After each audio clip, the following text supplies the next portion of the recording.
Cleft lip and palate is the #1 facial deformity in the world. Of those children that have cleft lip and palate, perhaps only 1 in 4 will ever receive surgery.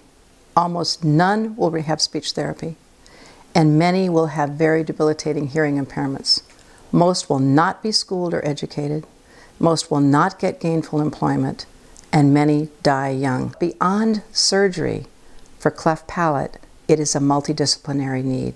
So we started an organization in 2003 called RSF EarthSpeak. EarthSpeak meaning we wanted the children of the earth to be able to speak. That organization functions not only in Ecuador, it functions in Honduras, in Colombia, and in India. And there are many other programs that we're being asked to start around the world because frankly we're the only thing of our type that exists. The program that we have now in Ecuador is primarily in Manabí province. It's through the auspices of the Rotary Club in Puerto Viejo. They, at their own expense, transformed their club into a cleft palate center where a child now can come in, be seen by a speech therapist that we have trained that is now being paid for by the Department of Education in Manabí province. That therapist can begin to train the parent using a specialized method called corrective babbling, which is a method that EarthSpeak developed. And it's the method that the parent goes home and practices with the child for 10 minutes a day. The goodwill of people in the community has been phenomenal, and it has created a complete multidisciplinary center. In that center, the children are seen by audiologists, they are seen by an orthodontist.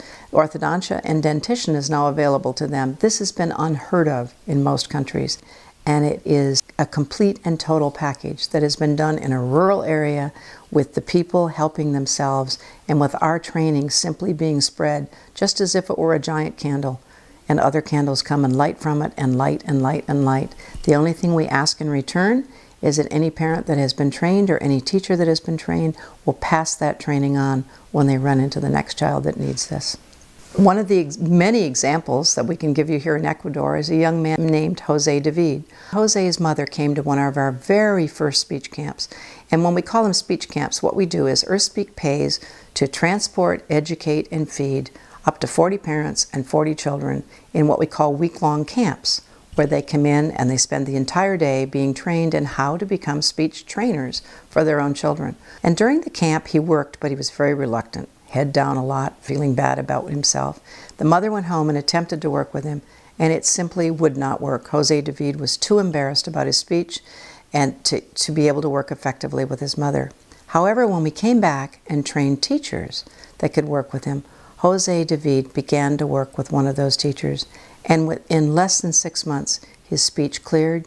He's now a youngster that goes to school, he raises his hand, he's proud to be with other people. He's a happy kid. What EarthSpeak wants is to be able to partner with people in Ecuador, hopefully the government, hopefully the Department of Education, so that we could spread this training, so that we could take the model we've developed in Puerto Viejo and move it all over Ecuador, so that every child that attends any school anywhere would have available to him a teacher trained in this very simple method. And it's something that together we could do, which would create a model not only for Ecuador, but for all of Latin America. Surgery gives a child an existence, but speech therapy and the related services give a child a life.